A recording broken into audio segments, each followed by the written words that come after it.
लग्नाच्या पंक्तीमध्ये किंवा इतर कुठे जेवताना आपण बऱ्याच ठिकाणी बघतो की 5-5 गुलाबजाम ताटामध्ये घेतलेले असतात, परंतु 2च खातो आणि 3 नॉर्मली वायाला जातात.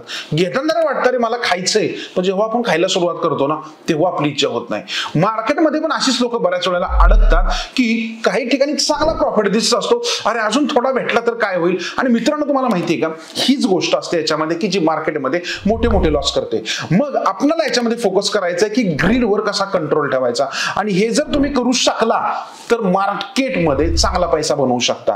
पहिली गोष्ट याच्यामध्ये लक्षात ठेवा, आपल्याला जर एक पैसाच बनवायचा तर एक चांगला गोल सेट करा, आणि ते गोल सेट केल्यानंतर ना तुम्ही जे काही त्याच्यासाठी ट्रेड करणार त्याच्यामध्ये एक फिक्स टार्गेट ठेवा की एवढा प्रॉफिट झाला की मी बाहेर पडेल, एवढा लॉस झाला की मी याच्यामधून बाहेर पडेल. ही झाली माझी सिस्टीम.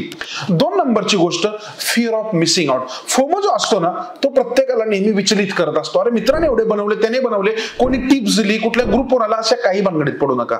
सिस्टीम फॉलो करा, कारण इकडचे तिकडचे जर तुम्ही ट्रेड घ्यायला सुरुवात केले 4-2 ट्रेड पैसे मिळवून देतील, पण इतर ट्रेड मध्ये मिळवलेलं सगळे जायचे चान्सेस असतात. आणि तिसरी गोष्ट, इमोशन्सवर कंट्रोल ठेवा. जे मिळतंय ना ती घेण्याची सवय लावा, आणि त्याच्यानंतर मार्केटमध्ये छोट्या छोट्या गोष्टींवर समाधानी राहा, कारण नुकसान हे असमाधानी लोकांचं जास्त होत असतं, कारण त्यांना नेहमी हाव असते, जी ग्रीड असते. आणि ह्या जर 3 गोष्टी तुम्ही शिकला तर नक्कीच लाईफ मध्ये एक सक्सेसफुल इन्व्हेस्टर आणि ट्रेडर व्हाल, हे नक्की आहे.